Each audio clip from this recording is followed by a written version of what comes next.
Et salut à tous, aujourd'hui c'est tuto Photoshop. Alors des petits tutos comme ça, des trucs assez courts, assez rapides, efficaces sur une thématique, je vais essayer de vous en faire plein, de vous faire une espèce de banque de données où vous pourrez aller chercher juste le type qui vous intéresse. Et aujourd'hui on parle duplication et on parle perspective. Allez, on passe direct sur Photoshop, on va essayer d'être efficace et c'est parti. Alors le but aujourd'hui, j'en ai eu besoin récemment, c'est pour ça que je me dis que la technique peut servir à d'autres, ça va être de dupliquer les plots pour faire une belle ligne de plot mais en respectant un petit peu la perspective et les lignes de fuite. Souvent ce qu'on a tendance à faire c'est à les mettre, à les poser un peu comme on veut, comme on peut, et en général c'est pas terrible. Donc on a notre calque ici avec justement le plot, on fait CTRL J pour le dupliquer, moyen mémotechnique c'est CTRL jumeau pour s'en souvenir. Ensuite ce qu'on va faire c'est qu'on va prendre l'outil ici, l'outil trait, et on va partir du bas du plot, hop on clique, on garde cliquer et on va s'aligner avec le plot d'à côté. On va aller un petit peu plus loin, hop. Tac, et on fait pareil avec le sommet du plot. Donc on va partir du sommet quelque part par là, on va tirer pour aligner avec le sommet de l'autre.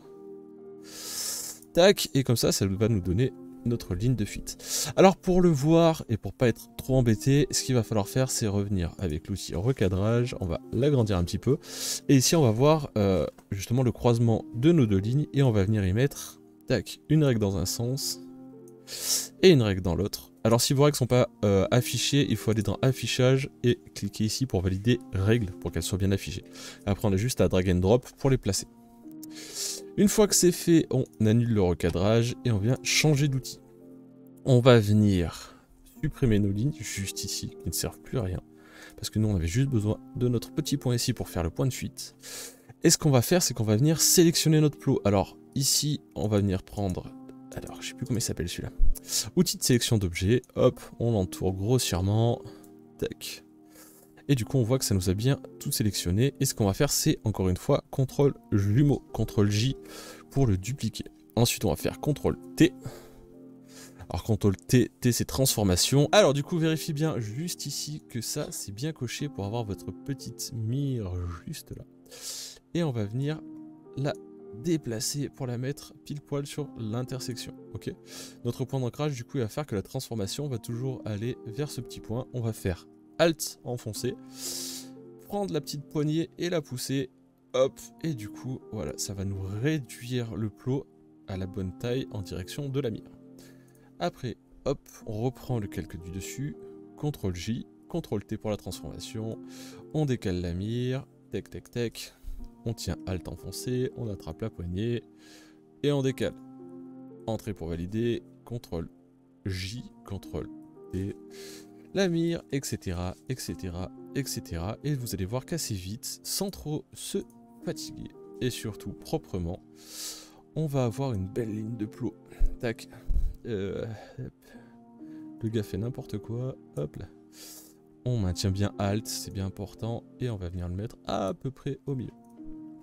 Donc là voilà, on est pas mal, on a une belle ligne de plot qui va faire toute la ligne, à peu près avec les mêmes espacements, on s'est même payé le luxe de garder la petite ombre. La seule chose qu'il va falloir peut-être refaire après, c'est rajouter un petit flou gaussien un peu progressif pour arriver vers son plot, pour rendre le côté un peu plus naturel, parce qu'on voit que ceux du fond, ils sont un peu plus ternes, un peu plus flous.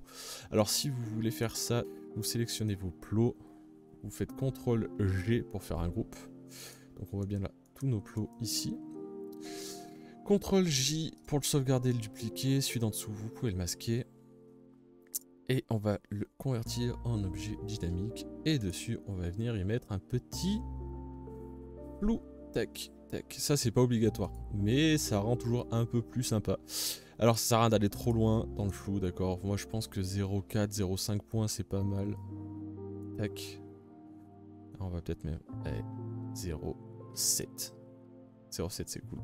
Alors là on l'a appliqué sur tout le groupe, c'est-à-dire que tous les plots sont flous de la même manière. Ce qu'il va falloir faire maintenant c'est venir lisser rapidement, donc plus flou derrière et moins flou devant. Donc ce qu'on va faire, tac, on va cliquer sur le filtre dynamique ici, on va venir prendre un pinceau en appuyant sur B pour brush, on va le réduire, on va prendre une petite opacité genre 10.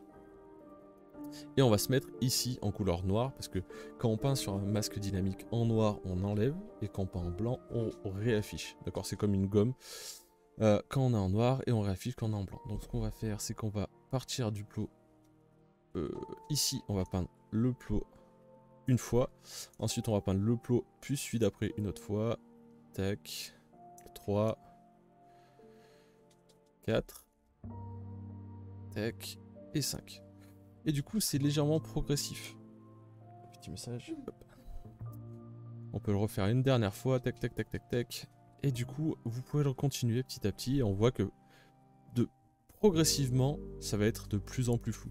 Vous pouvez mettre plus ou moins de flou si vous voulez, si vous n'avez pas le temps et que c'est vraiment un projet rapide, vous n'êtes même pas obligé de prendre le flou et de le mettre dessus. Vous pouvez juste garder tac, vos plots comme ça et du coup vous pouvez tous les afficher ici et les modifier. Si vous voulez faire des lignes moins propres, il vous suffit juste tac, de sélectionner un des plots et de le décaler si vous voulez. Faites juste attention que les ombres ne se chevauchent pas et vous pouvez faire des choses un peu moins propres, mais la perspective, tant que ça reste sur à peu près sur la même ligne, ça restera hyper esthétique et ça restera plutôt réaliste.